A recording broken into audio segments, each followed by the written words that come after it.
Okey, untuk kelas pada petang ini Ustaz akan share paparan di skrin yang bertajuk solat orang sakit. Okey, sebelum tu Ustaz, kalau suara Ustaz tak jelas ke tersekat-sekat boleh bagi tahu dalam chat. Yang lain kalau yang bising tu boleh mute lah. Kalau yang bising mengganggu pelajar boleh mute.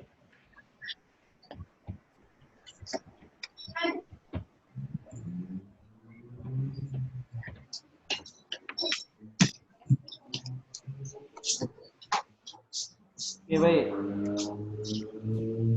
Bismillahirrahmanirrahim. Tajuk hari ini tajuk solat orang sakit. Tajuk solat orang sakit adalah tajuk pertama dalam buku PK yang kita belajar. Okey, baik. Objektif. Objektif ni adalah tujuan. Tujuan pembelajaran hari ini ada 3. Yang pertama, supaya anak-anak murid Ustaz, pelajar Ustaz dapat menunjukkan cara melakukan solat orang sakit. Yang kedua, pelajar dapat menyatakan syarat sah solat orang sakit. Dan yang ketiga, dapat menyenaraikan hikmah sah solat orang sakit. Okey, baik. Kita nak melakukan solat orang sakit apabila kita ditimpa satu musibah. Contoh kita dilanggar oleh kereta, lepas tu na'udzubillah kita patah tangan. Jadi bila kita patah tangan, susah kita nak solat seperti biasa. Maka ada cara solat untuk orang patah tangan. Begitu juga apabila ditimpa musibah patah kaki. Bila patah kaki ada juga cara solat orang patah kaki. Okey, baik, kita terus. Okey, ni yang pertama kita ulang lah. Lepas tu akan adakan yang terakhir akan adakan kuis. Okey, syarat sah solat orang sakit. Muaz dah tidur tu. Sekejap lah. Syarat sah solat orang sakit. Yang pertama, suci daripada hadas dan najis. Nak solat kena suci daripada najis. Kalau ada najis, kalau dia terkencing dalam seluar maka tak sah solat dia. Walaupun jika sakit, maka kena suci daripada najis dan hadas. Yang kedua, kena menghadap kiblat. Masa sakit pun kena cari kiblat. Kiblat supaya solat tersebut. Kalau tiba-tiba sakit, lepas tu nak solat, dia tak cari kiblat. Nampak TV je.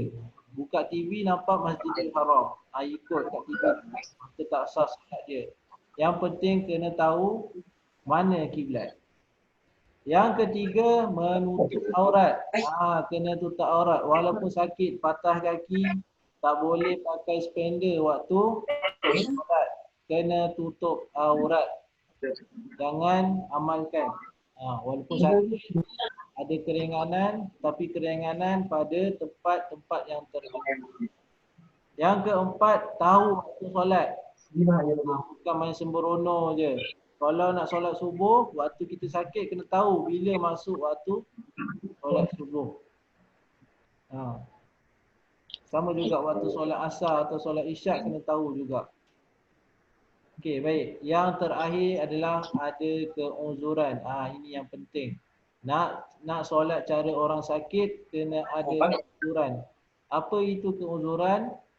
Keuzuran tu macam kita ni ditimpa musibah, patah tangan, patah kaki, ataupun kita apa-apa yang anggota kita yang tak boleh kita bergerak seperti biasa, maka kita kena solat cara orang sakit.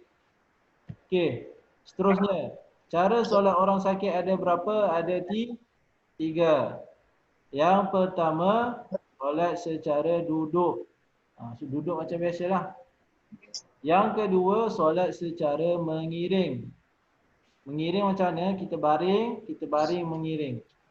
Yang ketiga, solat secara baring menelentang.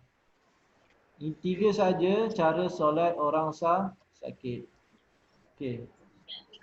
Seterusnya, kaifiat solat orang sakit. Kaifiat solat orang sakit. Okey, sekejap. Orang sakit boleh melakukan solat secara duduk, baring mengiring, baring menelentang atau kedudukan yang termampu. Orang sakit ni ada macam-macam. Ada yang sakit ringan ataupun cedera ringan ataupun sakit kritikal berat. Macam patah tangan ke, koma terkoyak lutut dia apa ke. Ada cara dia. Okey. Kedudukan yang termampu. Kalau orang sakit tu tak mampu solat duduk, tak mampu baring mengiring, tak mampu nak baring menelentang, dia boleh solat dengan isyarat mata. Dengan isyarat mata kita boleh solat. Yang dalam hidup kita kena solat. Okey, baik. Seterusnya. Okey. Solat secara duduk. Yang mana yang unmute tu tolong mutekan sekejap. Ustaz nak bagi. Okey, boleh mutekan sekejap untuk semua fokus. Okey, pergerakan solat secara duduk. Bagaimana pergerakan dia? Yang pertama, kita duduk, kita hadap kiblat. Kita cari kiblat. Kalau kita duduk atas katil, kita duduk sambil kita cari mana kiblat. Nak tahu mana kiblat kena tanya orang. Atau kita guna aplikasi apps cari kiblat atau kita guna kompas. Yang kedua, sebelum kita angkat takbir kita kena berniat. Berniat macam biasa. Niat macam biasa, usolli, contoh nak solat zuhur, usolli fardhu zuhri arba'a raka'atin ada'an lillahi ta'ala. Kemudian kita angkat takbir Allahu Akbar. Lepas kita angkat takbir Allahu Akbar, macam biasa doa iftitah Allahu Akbar kabira walhamdulillahi katsira subhanallahi bukratan wa asila. Lepas tu baca surah Al-Fatihah atau mana-mana surah. Biasa orang sakit baca pendek-pendek saja. Kemudian rukuk. Macam biasa rukuk macam mana cara rukuk? I'tidal, sujud, duduk antara dua sujud, duduk dan membaca tahiyat akhir, salam. Dia ada cara dia.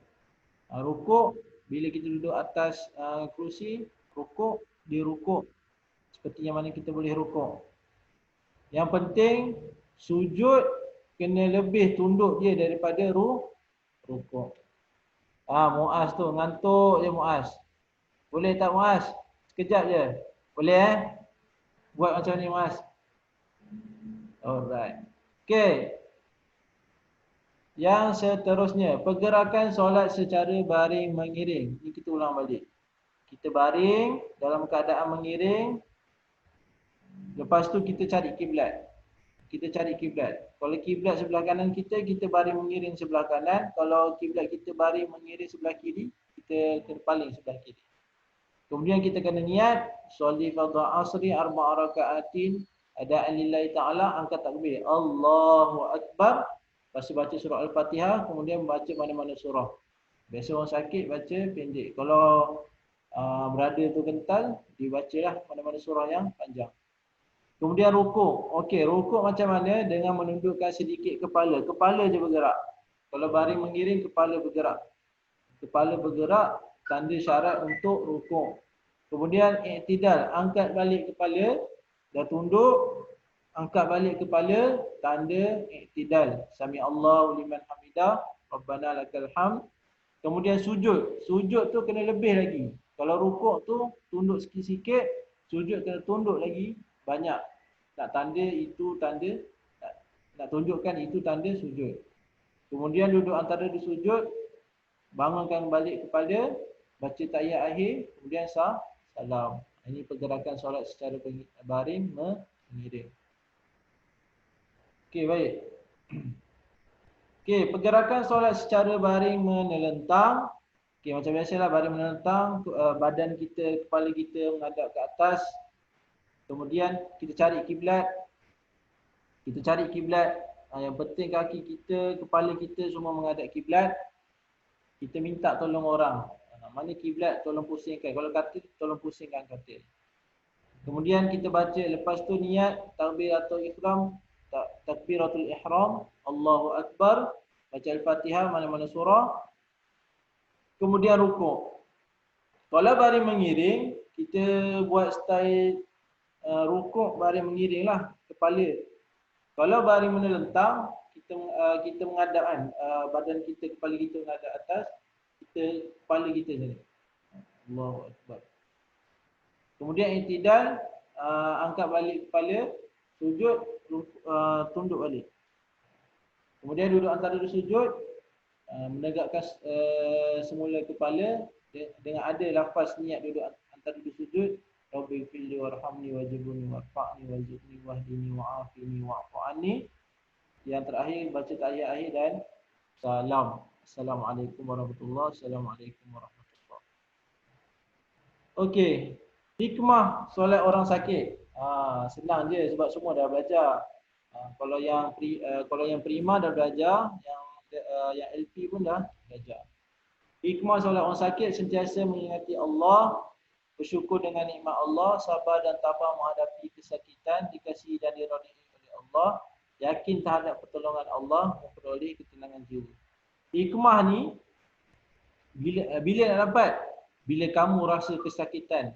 Itu yang pertama. Bila kamu rasa kesakitan, bila kamu ditimpa musibah dan kamu nak solat ketika sakit, hikmah tu akan datang bila kamu dapat ketiga-tiga ni. Kalau sebut je sentiasa mengingati Allah, bersyukur dengan nikmat Allah, kamu takkan rasa, tak dapat jiwai. Tapi bila kamu dah ditimpa satu musibah, satu ujian yang Allah timpakan kepada kamu, maka kamu akan rasa, ya Allah, dengan datangnya ujian ni, kesakitan kepada aku ni, ada di hikmah di sebalik ujian yang diberi. Baru rasa, baru tahu, baru nak ingat Allah. Tapi kita kena bersangka baik bahawasanya setiap ujian yang Allah datangkan kepada kita ada hikmah dia. Okey, yang terakhir itu saja. Sekian, terima kasih daripada Ustaz. Aku qouli hadza wa astaghfirullahal azim li wa lakum. Assalamualaikum warahmatullahi wabarakatuh. Ustaz buka soalan. Kalau ada nak bertanyakan soalan, sila. Boleh unmute. Okey, boleh unmute, tanyakan soalan. Okey, ada nak tanya soalan tak? Tak ada. Tak ada? Tak ada. Okey, sebelum tu Ustaz nak minta semua tulis nama penuh. Kalau ada yang tak tulis, tolong tulis nama penuh. Ustaz nak ambil kehadiran. Ustaz dengan Ustaz dengan pen ke? Ustaz dengan apa? Dengan pen, dengan nama ayah ke? Tak payah pun tak apa, tapi nama penuh lah. Kalau ada mak ayah pun lagi bagus. Okey. Okey, sekejap. Ustaz tak bagi lagi soalan. Ustaz nak bagi soalan sekejap lagi. Tapi Ustaz nak ambil kehadiran dulu untuk nak tengok siapa yang hadir, siapa yang tidak hadir pada hari ini.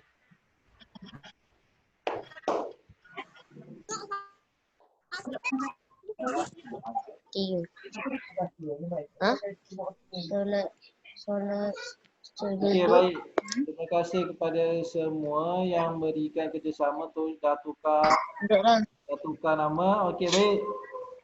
Bagi link kuis dekat chat. Nampak tak? Okey, boleh tekan dan jawab soalan yang diberikan. Jawab ibu-ibu. Okey, boleh jawab. Tak ada soalan. Ni Ustaz bagi link ni. Dapat tak? Nampak tak? Embril nampak tak? Dapat. Okey, bagus. Okey, yang lain pun sama. Yang prima pun sama. Yang prima pun kena jawab juga. Semua sama. Ada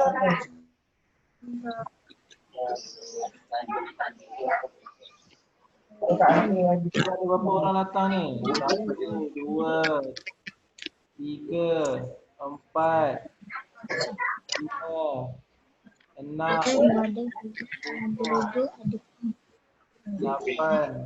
9, 10, 11, 12, 13, 16 orang dia datang. Ni daripada LP dengan Prima dua-dua. So sekarang boleh jawab.